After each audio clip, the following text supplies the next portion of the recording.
Today I've got one of the big contenders of the smartphone market. This is the Motorola Droid X. This is enough to make the HTC EVO 4G shake in its boots, and it's enough to give the iPhone 4 a run for its money. We're going to tell you why.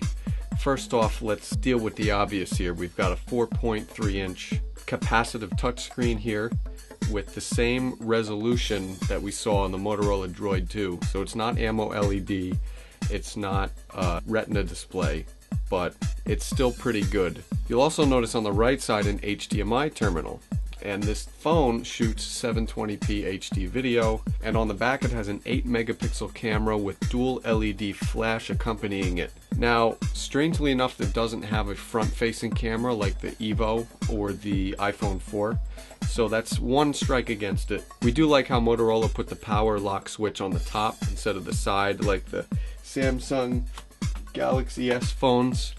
It's easier to hit it when it's in your pocket when it's on the side. So this is a flush design. Also, we like the tangible buttons on the bottom of the screen. Menu, home, back, and search. And tangible buttons are becoming extinct, so we appreciate it when a manufacturer gives us something that's a little harder to inadvertently hit. The Droid X has a sexy scarlet colored camera shutter button, and in back this phone offers some great memory options. First off, it comes standard with a 16 gigabyte micro SD card, and it's got 8 gigabytes of built-in storage, so that's 24 gigabytes right out of the box. Unfortunately, you have to pull the battery out in order to get to the micro SD card. Design-wise, it's also a little strange. It's a very tall phone, and it's got this strange lip that leads to this protruding ledge here where the camera lives. So style-wise, it's not one of the sexiest phones on the market.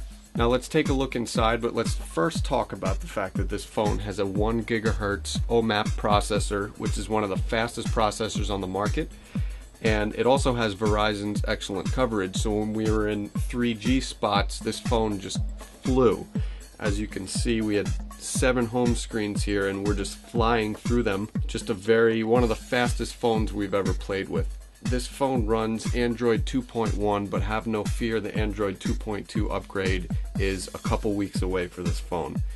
Android 2.1 is decent enough on its own, and this phone, the Droid X, combines Motorola's MotoBlur user interface, and in conjunction they're very good. It's like peanut butter and jelly. You can just tap anywhere on the screen to bring up any widgets you want to throw on your home pages. We get things like social feed updates, we get weather, messages, calendar events. We also have customizable contact tabs that lets us put our favorite contacts, phone numbers, social networking sites, emails, and things like that, so we can just tap right away and access them. This phone supports DLNA, so you can wirelessly transfer media to another phone or another device like an HD TV. And it also has a PowerVR SGX GPU for advanced graphics and gaming. And we can tell you this is a very fast phone when it comes to gaming and graphics as well. YouTube, we get high quality YouTube. And when we get that Android 2.2 upgrade, we're going to be able to go to the browser and view flash content like YouTube videos right in the browser like we were able to do with the Motorola Droid 2. We're going to get voice dialing over Bluetooth, enhanced exchange support, and a whole host of other options, including the ability to boost this phone's speed even more thanks to the new 2.2 upgrade. So if you thought this phone was fast right off the bat, just wait, because it's going to receive a pretty big power band. Regarding voice quality and reception, very good on both fronts. 3 different microphones for noise cancellation. Sound quality was excellent. Also, Verizon's coverage is great, especially if you're in a 3G spot. As you can see, we actually loaded pages next to the Samsung Captivate for AT&T, and in most cases the Droid X loaded them in double the time it took the Captivate to. So battery life was akin to the Samsung Galaxy S line of phones. It's not great. It's about mediocre. It will last you throughout the day. It's like an iPhone. Now let's talk about the camera. It's 8 megapixels. It gives you a dual LED flash, which is great.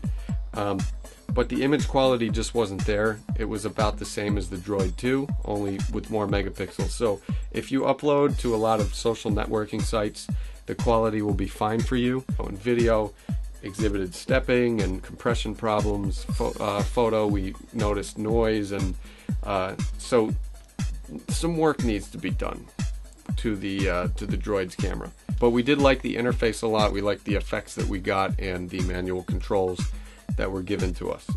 So here it is, the venerable Droid X from Motorola. This phone is available now for $300 for a 2-year contract, and you get a $100 mail-in rebate.